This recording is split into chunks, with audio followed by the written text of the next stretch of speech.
Hey everybody, welcome back to another episode of Logocentric. My name is Daxton Page, and today we are going to be talking about some of the myths about motivation.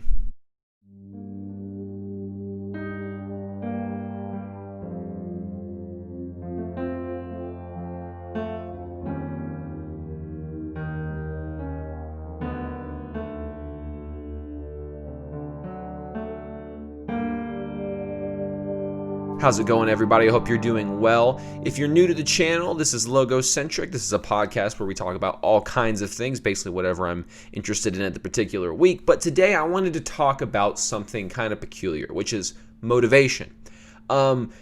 I'm sure most of you have seen a lot of motivational memes and pictures and things and promotions throughout your entire life. The whole motivation industry, filled with motivational speakers selling their books and their seminars and all this kind of stuff. When it comes to motivation, there's a whole lot of just hooey out there, right? So what is the myth of motivation that I wanted to get at today? So this isn't going to be a particularly long episode because the topic, I don't want to exhaust it too much, but basically motivation itself is sort of a myth. That I'm going to do something because I feel motivated to do it.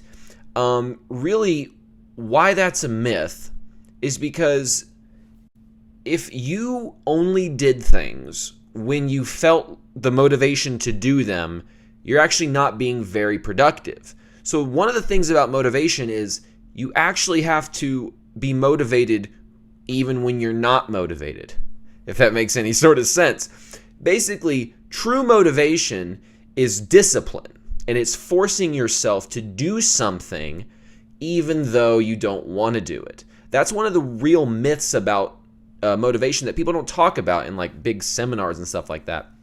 They act like, you're just always going to be motivated. And so how do you always be motivated? Well, always listen to tapes like mine. That's usually what it ends up happening. But I don't think that's a really rational way to look at it. I think the more productive thing to do would be, yes, seek motivation, but motivation is a result of progress. So you're going to have to implement discipline so that you can eventually see progress, and that progress will in turn lead to motivation. So you shouldn't hinge your entire productivity on the motivation, to be productive, right? You should just force yourself, have the discipline to be productive, and then the motivation will come as a result of you attaining your goals and getting closer and closer to them. So let's talk about that for a second. What do you have to do if you want to actually be motivated and do that for real? Here's what you got to do. You got to get organized, okay? And what do I mean by getting organized? I mean literally organize everything. And I don't mean organize like the stuff around your house, or the books on your shelf. I'm talking about organize your mind. Because think of it like this. There's a great book I have in here. It's up at the top shelf, but it's Getting Things Done by David Allen. Please read that book. It is an absolute godsend of like the key rules of productivity. I'm not going to go through all the crazy stuff inside that book, but please check it out. It's definitely worth it. But what you need to do is you need to get organized. And so take your goals, write out your goals, big picture goals, you call those macro goals, small picture goals, micro goals, right? And kind of just get a view of what you want to do, right? I know this sounds kind of very big picture, 10,000 foot overview stuff, but it's really important. Like, for instance, I'm an entrepreneur. I have like 5 different ventures that I'm working on basically at the same time. But because I don't hold a normal 9-to-5 job, I have the time to do that, right? And the career choice that I've led down has actually given me those sorts of opportunities. So you have to be productive. You have to organize from this time to this time I'm working on this, from this time to this time I'm working on this, segment your days so that you can basically get stuff done, okay? What most people try to do is hold a to-do list in their head. So your head has limited RAM. If you want to think of it like a computer, it's got limited RAM. There's only so much your brain can hold at one time.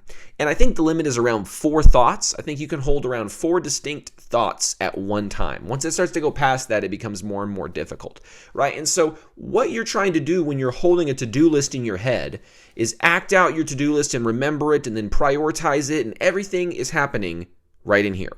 What you need to do is get it out of your head and get it on a piece of paper or get it inside of a system.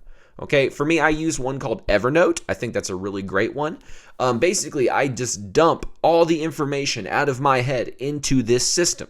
So if I have a new guitar riff that I come up with, I record an audio take of it and I throw it into Evernote. If I come up with a good, idea for a song lyric, I'll write down the lyrics in my phone, put it in Evernote, right? Everything goes into Evernote, and I have a notebook for all these things. So when I want to look at all the lyrics I've written, I go to my lyric tab and I search for it. I search through it, I should say. And you need to have systems like this so that you can compartmentalize all the information you're getting, right? And don't be afraid to over compartmentalize at first. You can scale down once you're okay, this is way too much sorting. Maybe I need to group these two things into one bigger thing. Oops, just hit the mic there. Need to grow these two things into one bigger thing, right? You need just to take different strategic approaches to this, okay? So, motivation requires that you get organized, because unless you're organized, things are going to be chaotic and you're not going to feel like doing anything because you're going to feel overwhelmed by the complexity of that chaos, okay? So you have to start ordering things, start getting things organized, okay? Like I said, that includes your goals, but not only your goals. Goals are only half the battle, okay? What most people do is they write out their goals and then they stick their goal up on the fridge or on a bulletin board and they keep it there forever so they can look at it, and that's good, but they're missing half the battle. What is half the battle? Actionable steps that get you closer to that goal. Why does everyone forget this? Actions are more important than the goal itself, because the goal itself is the abstract end result that you're hoping for. The actions, the implementable actions, that's how you incrementally get to your goal, right? So for instance, if my goal is to sell 1,000 copies of my newest release, well, sell 1,000 copies, just thinking that's my goal is not going to actually get me closer to selling 1,000 copies. No, the actionable steps would be distribute it on, DistroKid or TuneCore or whatever, so it could be on Spotify, Apple Music, Tidal, and all these other kind of things, put some physical CDs out, right? You have to have a strategy. You have to have actionable steps that get you to the goal that you're trying to get to, right? So just kind of having this willy-nilly dream of, I hope to one day do this. Okay, great. If you're just happening, you think you're going to just happen to stumble upon your dream like that, I think you're going to be waiting a long time. But if you recognize what your dream is, half the battle, and then start strategizing, how can you take actionable steps that get you closer to that goal?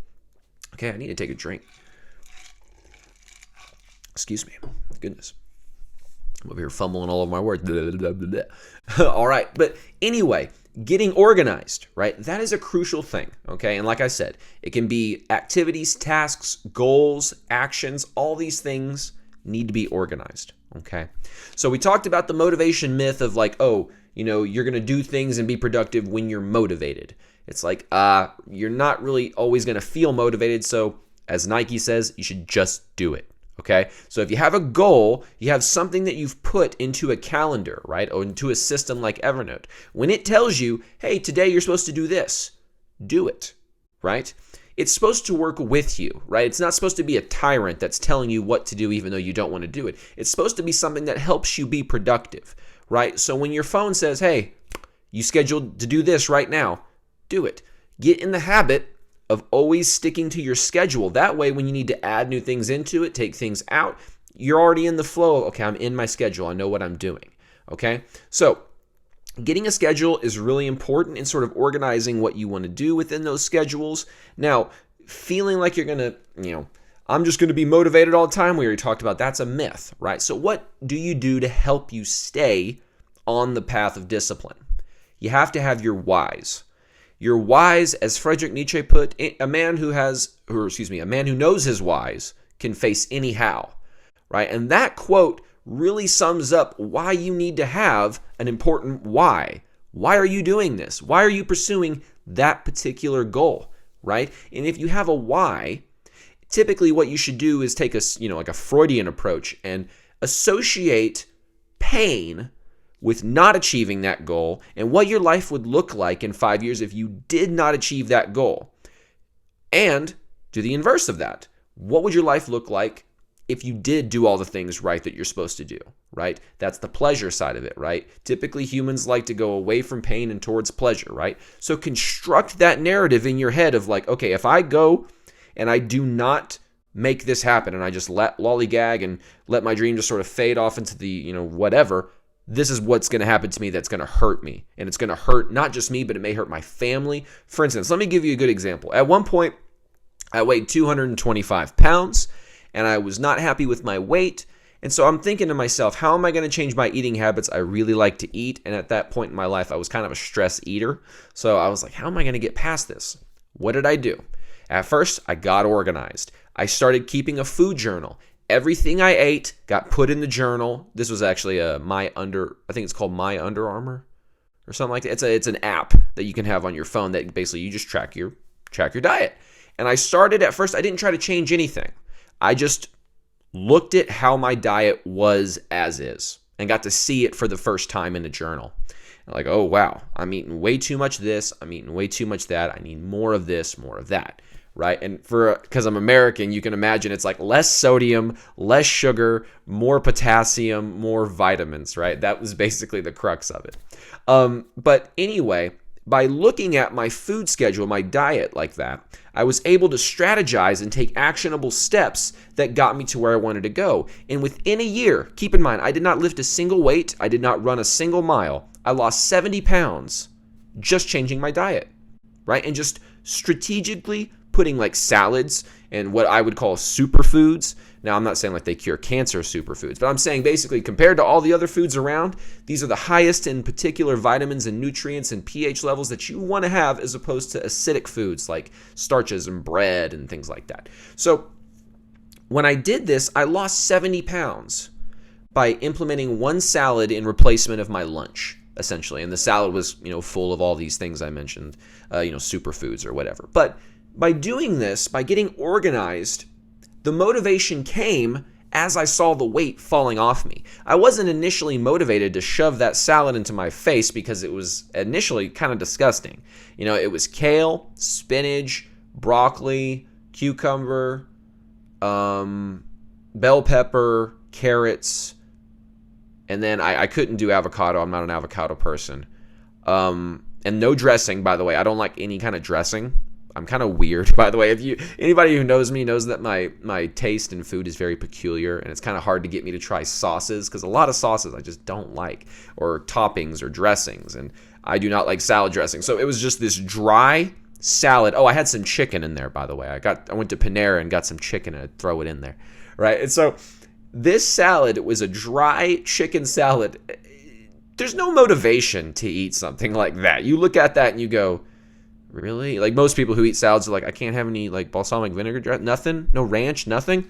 No, just dry. And that's what I did. And at first it was just like, oh goodness, I'm not used to doing this. But after I did it for a while and I saw the results, I'm like, you know what? I can choke down a salad, once a day. I can do that, or twice, 3 times a week. I can do that. Once I see the results happening, now I'm a little bit more inclined to pursue it because I see the results. Motivation comes from progress.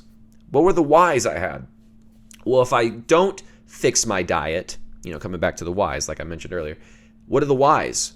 If I don't eat right, I may have a heart attack and not watch my kids grow up and leave my wife behind. And that hurts. When you think about that for a second, if that's the case that you happen to be in and you're trying to lose weight.